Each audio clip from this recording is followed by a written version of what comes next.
Okay, good afternoon, everyone. My name is Sabrina Kofer, and on behalf of Choice and ACRL, I'd like to welcome you to today's program, Balancing Academic Demands and Fiscal Reality, Digital Content Strategies that Meet Your Library Where It Is Now, which is sponsored by Kanopy. This session is one in a series of sponsored webinars that addresses new ideas and developments of interest to the academic library community. Now I'll just put a couple links in the chat for where you can register for upcoming webinars and watch previous webinar recordings. Before we get started, I'd like to point out just a few features of the webinar software.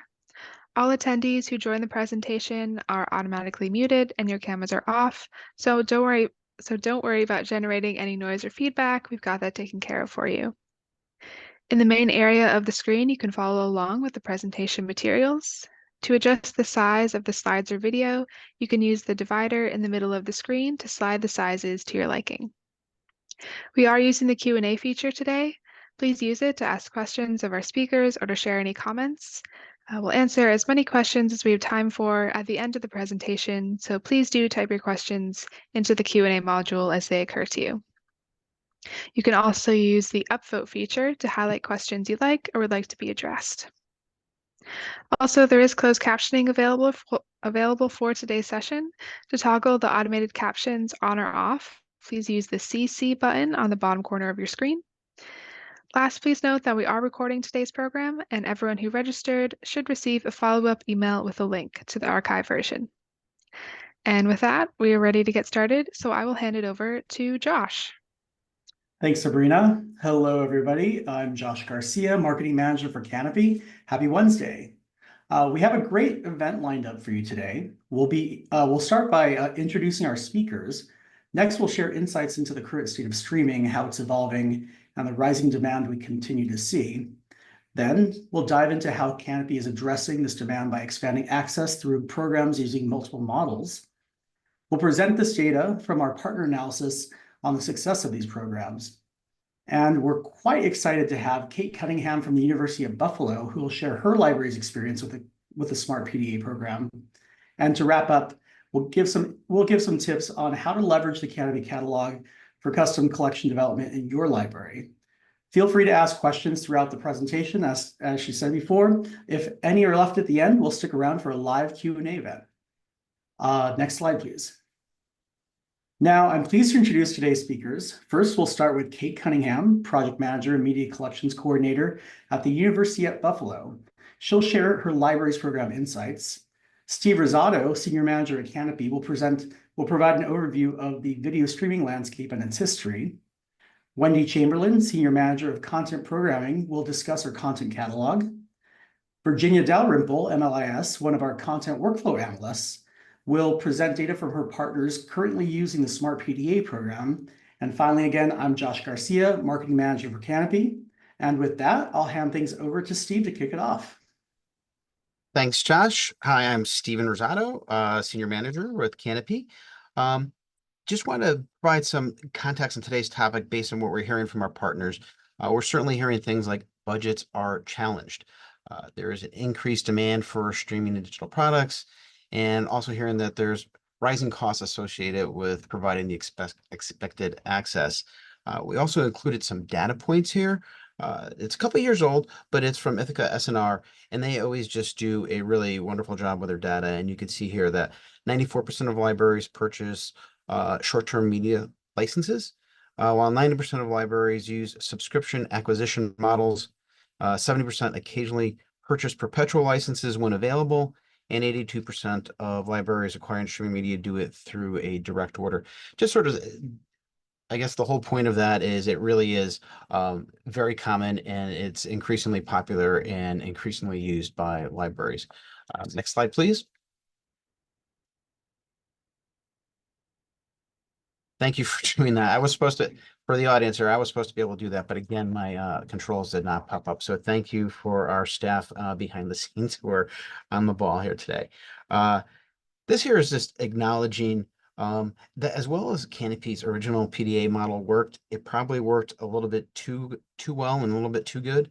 What we had heard and what we found out,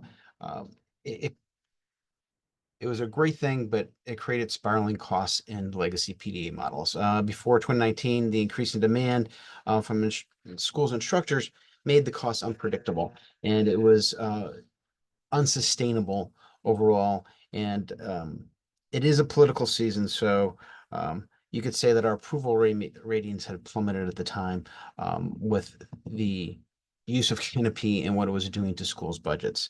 Next slide, please. The good news is we listened, but more importantly than anything else, Kanopy took action in offering a variety of lending models to provide what was needed. It was to have options for the content that was required and being used, as well as to make sure that costs were predictable and sustainable. So you could see previously there was the PDA model, which worked fantastically. And then over time, when it evolved, you could see there's PDA, there's firm orders, you could supplier and subject subscription options. You could add your own content, but it is very customizable, giving you a lot of different options to have access to the content that you need, but most importantly, so that it's within the budgets that you have.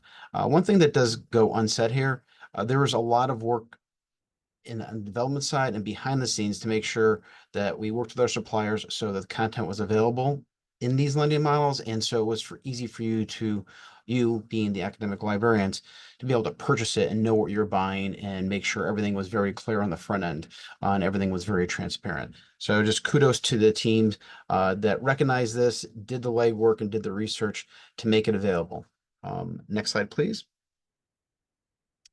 We've continued to evolve and adjust, and in doing that led Kanopy to create our Smart PD program.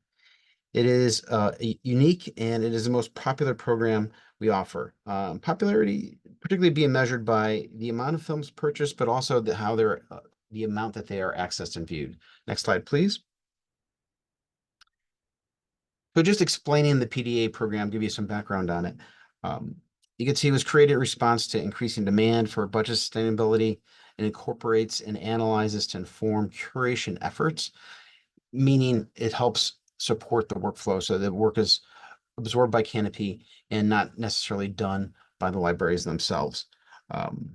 And the most important thing is you can see the team that supports this. They're all MLS degreed librarians.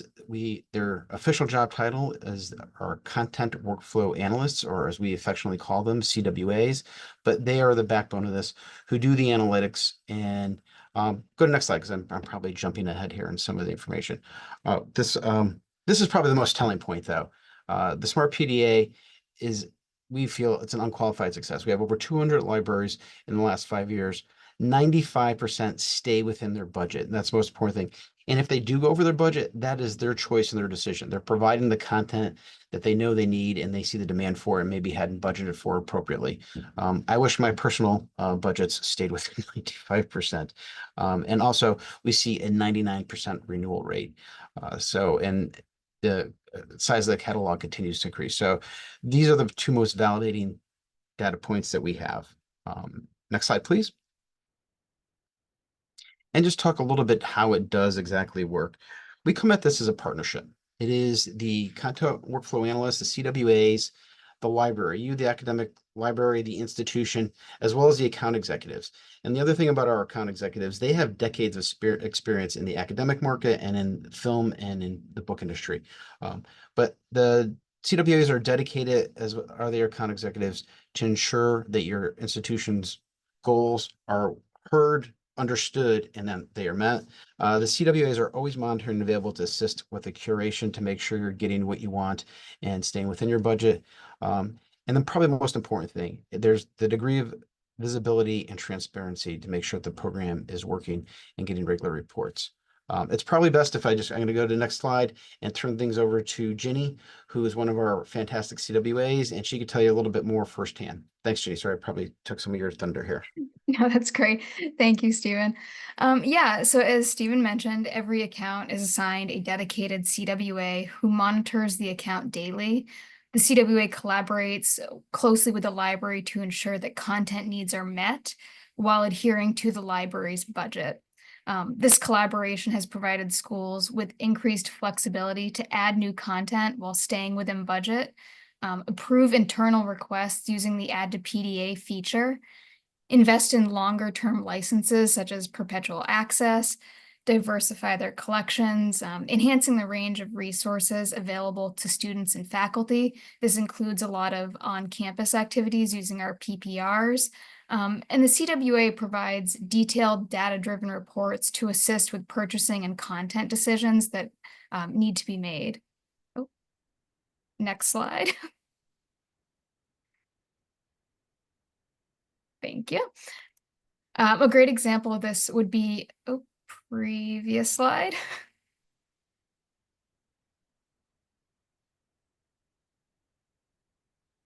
Yes, thank you. A great example of this would be University of Rochester, which has been able to add more titles, purchase long-term licenses, and use our subscription model. As you can see, this has led to a significant shift in cost per use and overall fiscal flexibility compared to their previous mediated experience.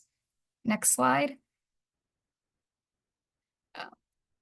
And this is not a one-off with Rochester. Institutions that go from mediated to smart are seeing this decrease in cost per use because of the features with that are associated with Smart PDA, as well as a collaboration that goes into creating your program. But it's probably best if it comes directly from one of our partners. So I'm very pleased to introduce Kate Cunningham from University at Buffalo. Thank you very much, Jenny. It's a pleasure to be here. For those who are unfamiliar with the context, the University of Buffalo is very large. So we're an R1 doctoral. We have 3 campuses here in Buffalo. They're sort of interconnected, but also distributed. So we have a non-autonomous law school. We have the only SUNY architecture and planning school as well. We have a huge STEM component, so our needs are vast. So we have a medical school, almost 30,000, or excuse me, over 30,000 students. Next slide.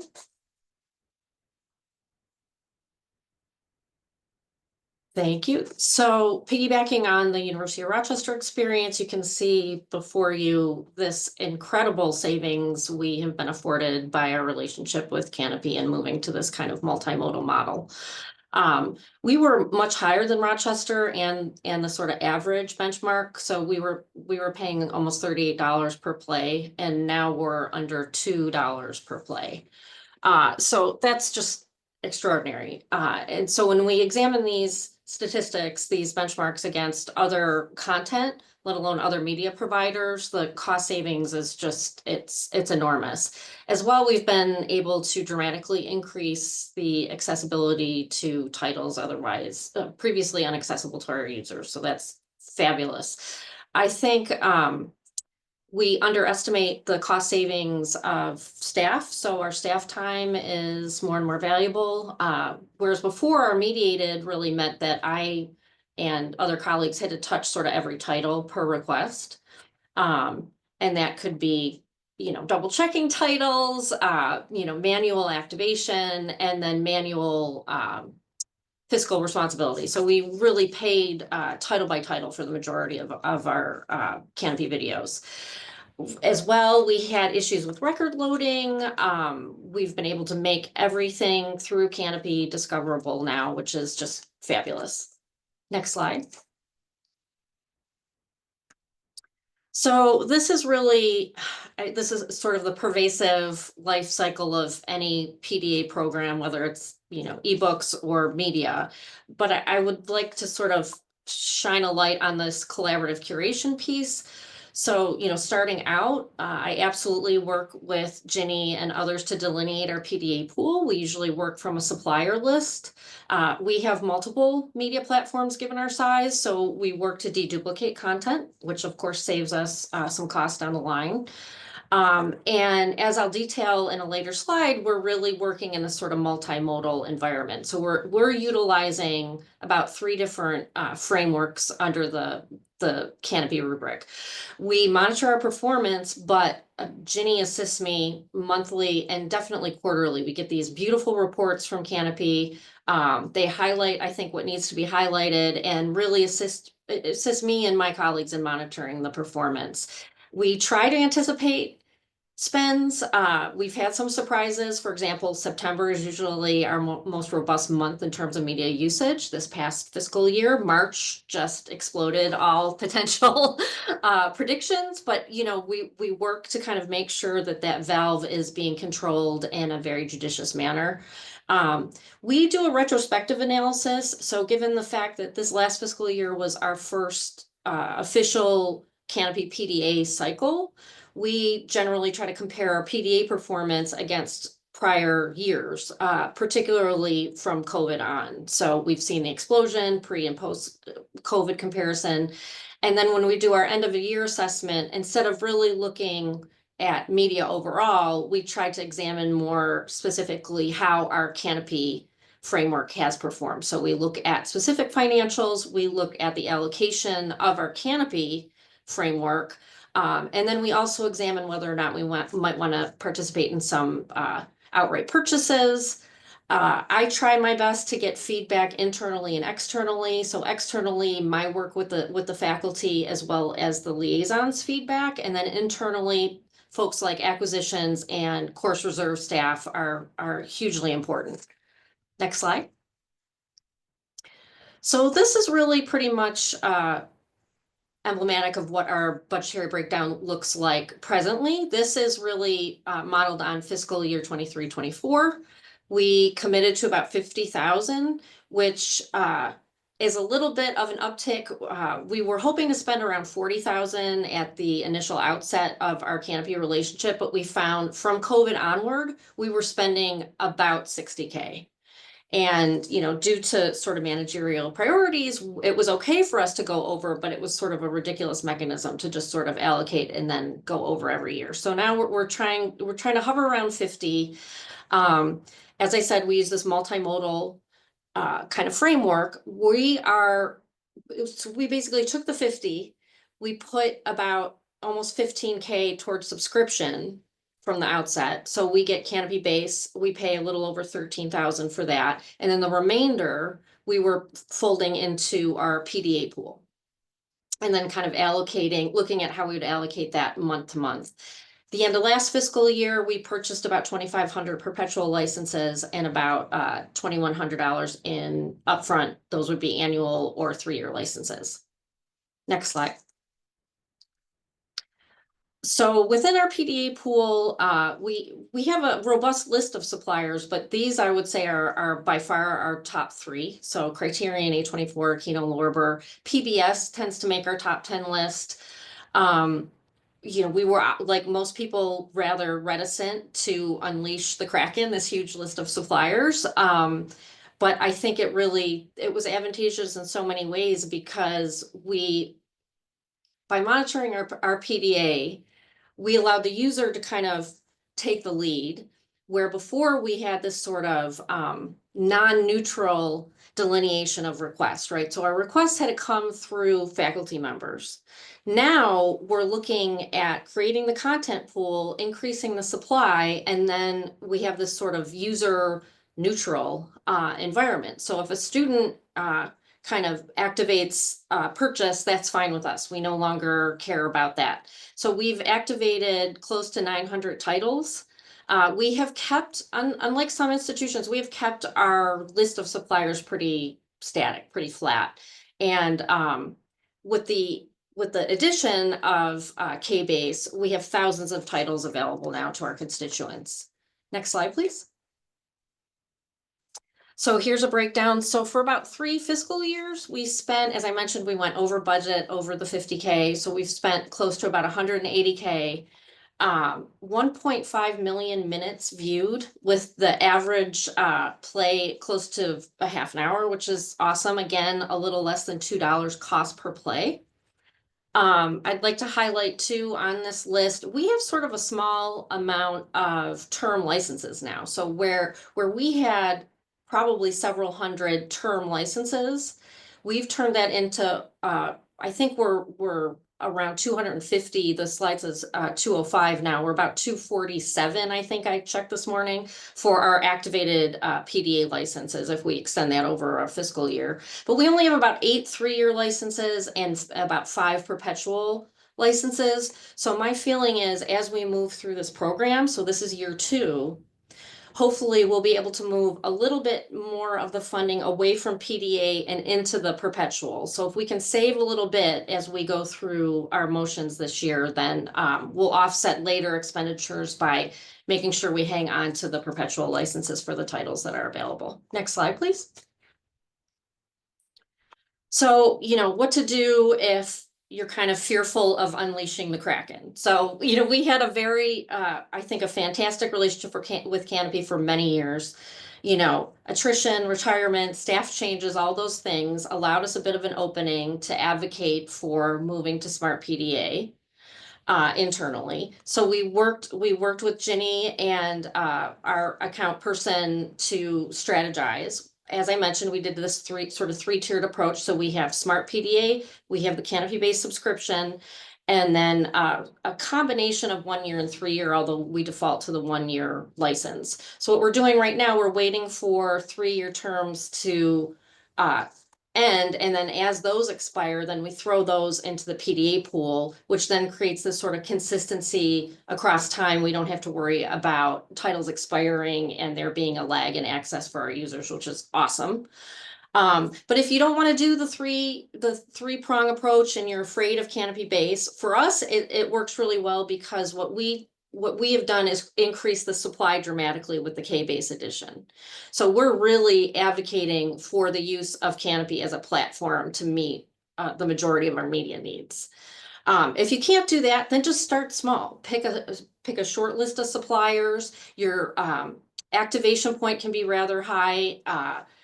Load into Discovery, I would highly recommend, although that might increase your use. It's just a way to really, I think, not just mediate, but monitor the true usage, because if you're relying exclusively on the Kanopy access, folks are not necessarily going to find those titles. Lean on your content workflow analyst, so your CWA. I mean, everything that was said prior to my portion here is absolutely true. They will work with you. They will help monitor every penny that you spend.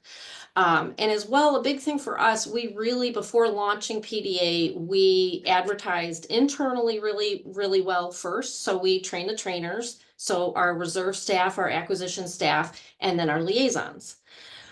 From there, it was sort of a train the trainer, and for you media heavy disciplines, here's how we want you to do it, so to speak. And I think that really made an impact on the success of our program.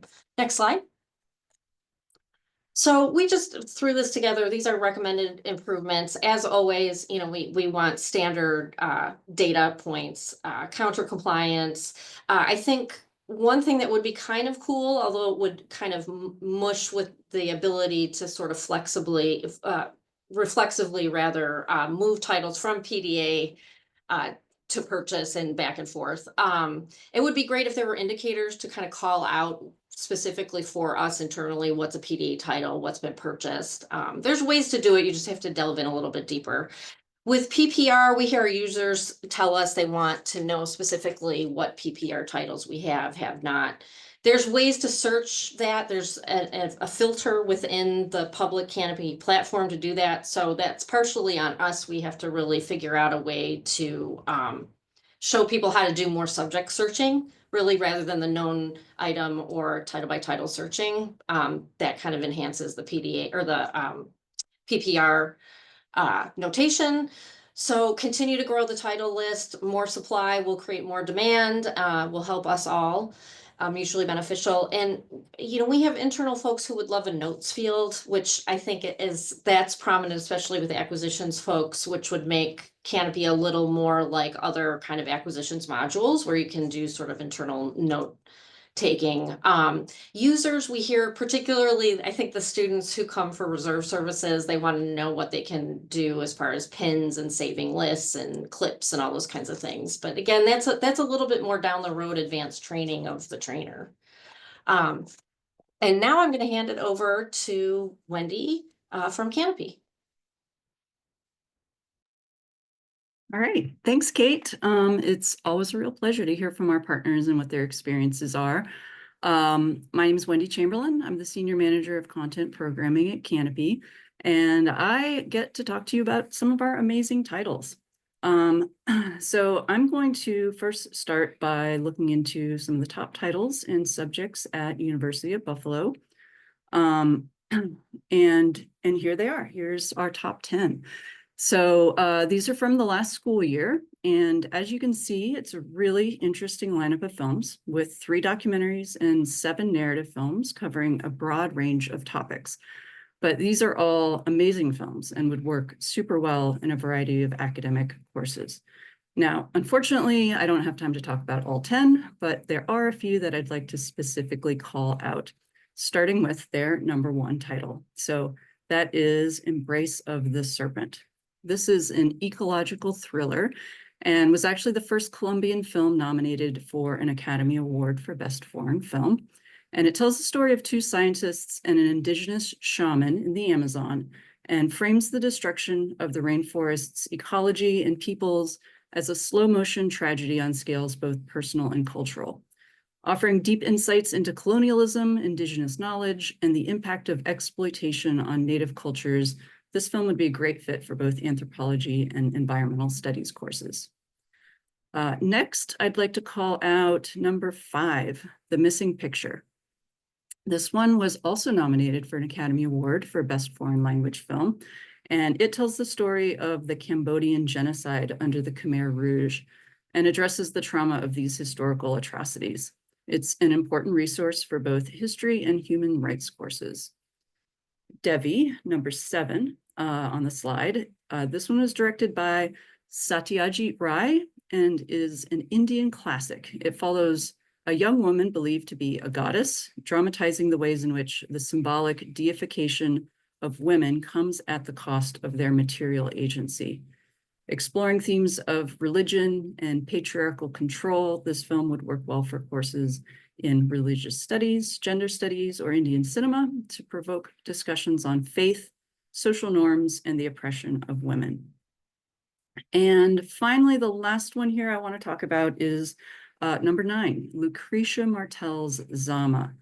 This one tells the story of a colonial officer stuck in 18th century Paraguay, waiting endlessly for a transfer that never comes. Zama looks at the relationship between the colonized, the colonizers, and those who are the beneficiaries of the power structures of colonization.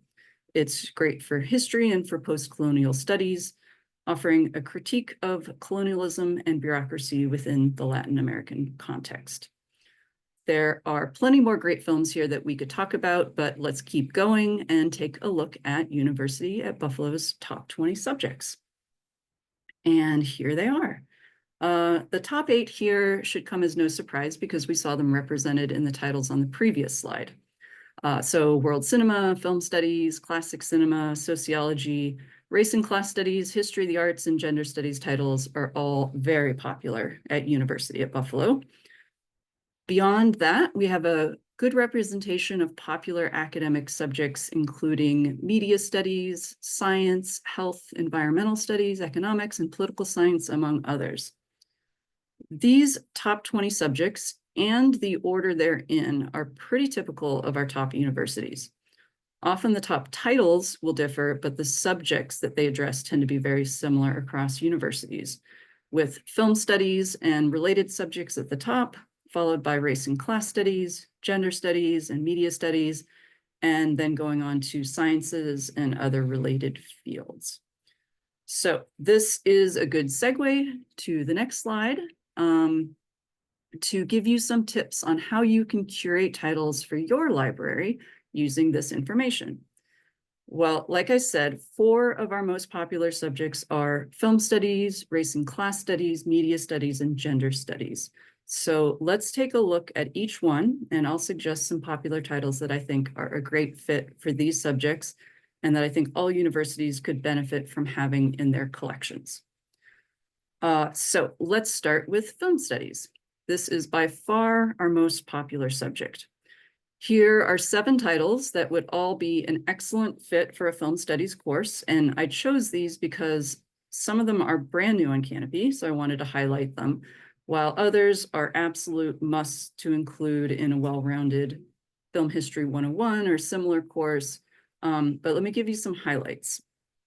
So our first title here is the 1960 classic Peeping Tom, which explores themes of gendered violence, objectification, and the male gaze.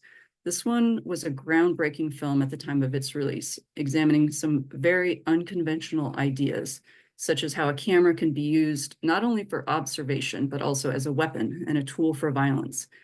Peeping Tom has since become a key text for discussions about the ethics of spectatorship and the power dynamics of the camera. Next, I want to call out the noir classic, The Third Man, set in post-World War II Allied occupied Vienna, starring Orson Welles. This film's lighting, its shadows, and its unsettling camera angles all offer a masterclass in creating tension, suspense, and a sense of disorientation that reflects the paranoia and betrayal of the Cold War years that it portrays. Finally, the last title I'll highlight on this slide is The Graduate, which stars Dustin Hoffman as a recent college grad grappling with the societal conflicts of 1960s American culture. This film's groundbreaking portrayal of postgraduate malaise and the alienation of his generation makes it a classic must-watch for film studies courses. Okay, next, let's take a look at some race and class studies titles. Not only is this one of our most popular subjects, it's also a subject where we have a vast array of titles that cover the subject in a myriad of different ways. So here are 7 titles that I think are especially important and relevant, and each focuses on an insightful aspect of race and class studies. There's a few that I'd like to call out specifically, and I'll start with Subjects of Desire, which explores the ways that Black beauty is commodified and appropriated, while Black women themselves often face discrimination because of it, offering critical insights into the intersection of beauty standards, identity, and systemic racism. This one's a good fit for courses in gender and cultural studies, as well as race and class studies. Another title I'd like to call out here is The Cure for Hate, which is a documentary that follows a former neo-Nazi and explores themes of radicalization and how hate is socially constructed. This one's great for history, Jewish studies, and also sociology courses. And then finally, the last one I want to talk about on this slide is Downwind, which examines the impact of nuclear testing in the Nevada desert, particularly on the Western Shoshone people, whose land, protected by treaty, remains restricted to this day. Downwind is a great fit for Indigenous studies and environmental science courses, as it raises urgent questions about government policies, land rights, and environmental justice. Okay, next, let's take a look at some media studies titles. Another one of our most popular subjects, media studies, is important for providing students with the critical skills of information and media literacy. These 7 titles are some of our most popular and cover a wide range of topics. So again, I'll call out just a few, and I'm going to start with Brainwashed, Sex Camera Power. This one unpacks the history of how the male gaze has dominated filmmaking and examines how shot choices and camera angles often objectify the women on screen. In addition to media studies courses, this one's also perfect for film studies and gender studies through its critique of the power dynamics of visual storytelling and its challenge to viewers to rethink the portrayal of women in media. The Truth versus Alex Jones chronicles the landmark legal battles against Jones, focusing on his promotion of harmful conspiracy theories and the devastating impact on the families of Sandy Hook victims. It's an essential resource for media studies as well as for law and ethics courses as it delves into the consequences of disinformation and the legal accountability of public figures in the age of fake news. Next, another title about disinformation, The Truth Illusion, dives into how disinformation spreads. It's super relevant for media studies classes to show the power of media in shaping beliefs. And then finally, Feels Good Man takes viewers on a wild journey through the internet's darkest corners, showing how Pepe the Frog, starting out as an innocent comic character, spiraled far from its creator's original intent and became a symbol of hate. It's perfect for both media studies and cultural studies courses, exploring the power of symbols, iconography, and how digital culture can transform meaning in unpredictable ways. All right, finally, the last of our top 4 popular subjects is gender studies. Here, again, are 7 important and popular titles that each have something revealing and insightful to say about gender. Some of these titles are brand new, while some of them are absolute classics in the field, but these are all recommended for any gender studies collection, no matter how small or large. So let's start with the title Our Body, which offers an intimate look at women's health following patients in a Paris hospital as they face various medical treatments and experiences. It's a powerful resource for gender studies, but also for medical ethics, as well as sociology courses, as it explores the complexities of healthcare, bodily autonomy, and the unique struggles women face within medical systems. Plan C follows the grassroots efforts of a group fighting for access to abortion pills amidst rising legal restrictions in the US. This one's an essential watch for public health and law courses, as well as for gender studies courses, shedding light on reproductive rights, activism, and the evolving landscape of abortion access. And then finally, Birthing Justice takes a deep dive into the Black maternal health crisis, focusing on the experiences of Black women as they navigate pregnancy and childbirth within a healthcare system riddled with racial inequities. It's a critical resource for public health, sociology, as well as gender studies courses, sparking conversations about healthcare disparities, systemic racism, and reproductive justice. So that's it for me. Hopefully you saw some titles in there that you're interested in, that you might like to pick up for your collection. And I'm always available for suggestions, so please reach out to me if you have any questions. But I'm going to go ahead and pass it on to Josh, and we're going to go on to the Q&A portion. Thank you, Wendy, and thank you again, Kate, for that wonderful account of your program. That was so good to hear. We had a few questions come in, and I'm going to actually address the first one to you, Kate. The first is to confirm what kind of safeguards are in place to prevent overspending. So I think they're just kind of curious about the details on something like that. Definitely the pool of titles from the outset. We also can manually pull titles from our catalog. We don't tend to do that. In addition, I work very, very closely with Ginny to ensure that things aren't kind of spiraling out of control. So I was concerned actually about a year ago that this would take an undue amount of time, that I would actually ultimately end up monitoring on a daily basis. And once September was over of last year, I felt much more confident. September, we underspent by a little bit. So once you kind of get a little bit of that confidence going, or you can monitor the first month or so, figure out how much you need to delve in, but also your CWA person will absolutely assist in that regard. So I highly recommend leaning on that person. That's good to hear. Yeah, thank you for that. Of course, if anybody else has some questions that they'd like to ask, we do have a few more minutes to answer those questions. So please just use the Q&A feature and we can definitely get to those. I have a few more that have come in. So for Ginny, I have one question. How much time is required to maintain a quote regular account? We might not always have fully dedicated staff to spend on single vendors. So I think they're concerned about time here. Yeah, and it really it depends on how how involved you want to be, but really rely heavily on your CWA. We'll give you the necessary reports to make decisions. It really shouldn't take you much time at all. I'm sure Kate can speak a little bit more to that if she'd like to, but really it all depends on how involved you want to be, but it shouldn't take you much time at all. Kate, if you want to add to that.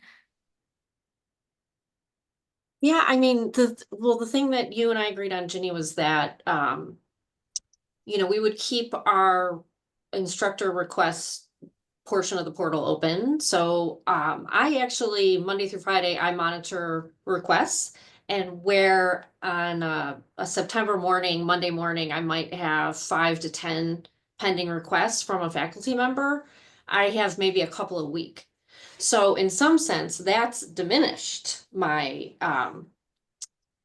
the amount of time that I dedicate. But then yeah, then we just have it set up so that I, like a lot of clients, can absolutely just move those known item requests into the pool manually if I choose to. And if not, I can create a license, and it's pretty even Steven on that realm, where I'm touching the title, I'm double checking our catalog and our holdings, and that's it.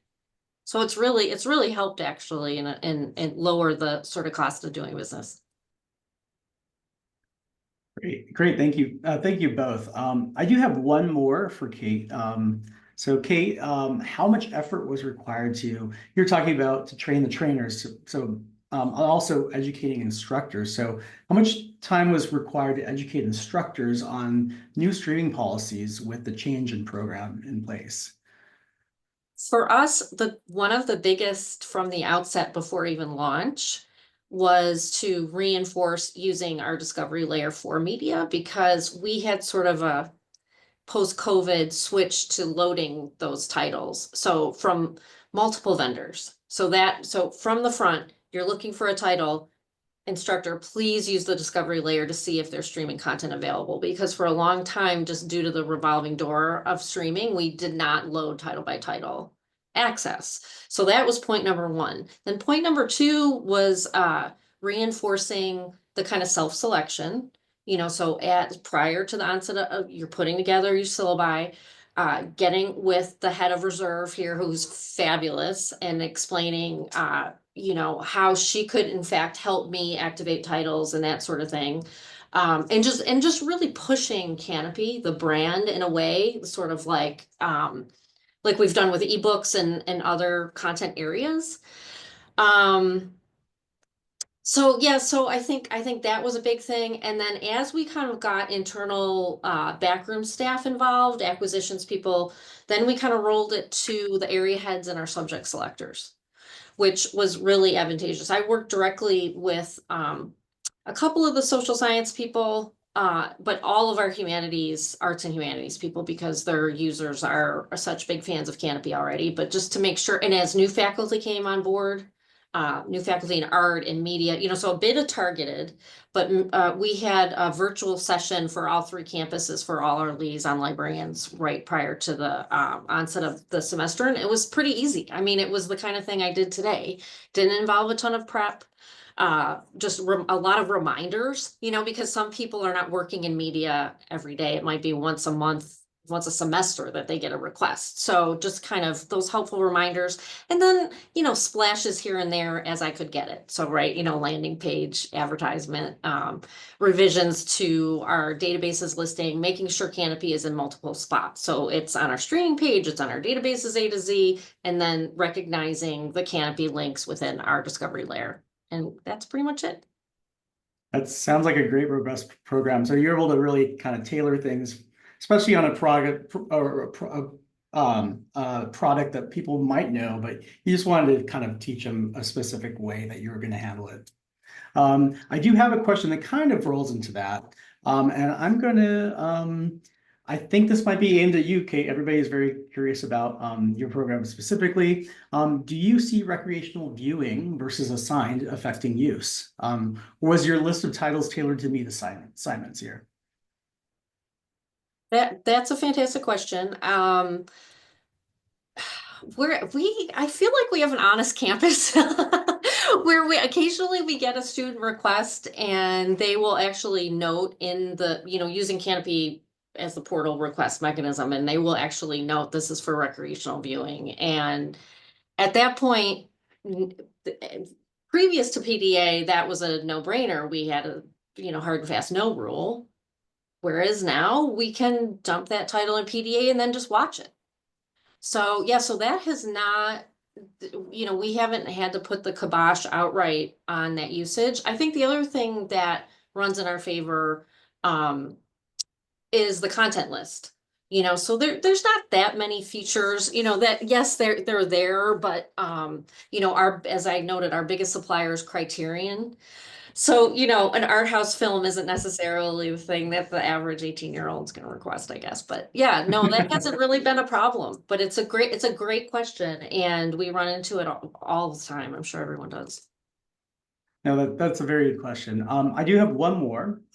So talking about your marketing, you're talking about how you were, setting up the program and how, and as the program is ongoing, was your marketing directed at faculty rather than students? And I should mention that Kathleen Richardson asked this last question. The marketing out of the box prior to the launch of PDA was targeted to faculty and instructors. Yes, absolutely. In part because, they've been beyond the mediators, they've been the requesters. So we've been in a purchase driven environment, but it's really just based on their content requests. So, we knew once we loaded more content and the content needs for fall of 23, that the students would follow. And then watching that progress through the fall semester and into the early spring and see that things weren't sort of bleeding even the edge of our thresholds. Yeah, that opened the door and allowed us to sort of think, okay, patron driven can be any level. So it really doesn't matter who or what is activating the use or the purchase. No, that's really good to hear. Because I know that's a common question that we hear from a lot of people who are interested. I have one more question that did come up. What kind of usage metrics, and this might be for you, Jenny, what kind of usage metrics from Kanopy are available for libraries? I also have some answers for this, but I think you'd be the perfect expert for this. Yeah, so you can really see what has been obviously played. We have page views, so how many times someone's gone to the landing page of that film. And then there's also minutes. So you can see how long something's been viewed. A lot of times you'll see for courses a title that may have 17 views, but a total of 10 minutes played or something like that. So it might be for a course, and there's a very small snippet that is actually being used. So we have all of those analytics. And if you are on the Smart PDA program and you're looking for additional analytics or data, you can always ask your CWA and we can try to come up with something that you're looking for.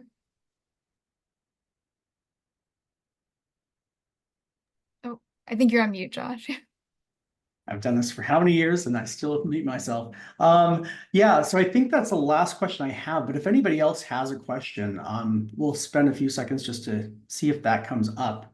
But otherwise, thank you everybody for coming. And I think I'm just going to wait a few more seconds.